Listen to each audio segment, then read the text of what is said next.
Paano basahin ang plate number ng motorcycle natin? Example ng ating plate number.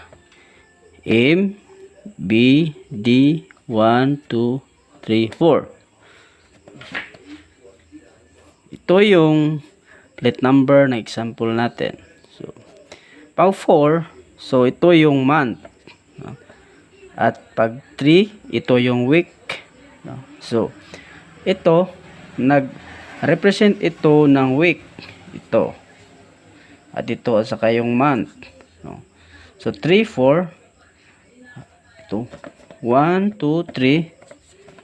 First week, yung 3. At ang 4 is January, February, March, April. 4. Support the month of April. So, may expire yung plate number natin. April, first week. First week of April. So, therefore, 4 is the month of April. Then, the 3 is the first week. Will expire on April, first week.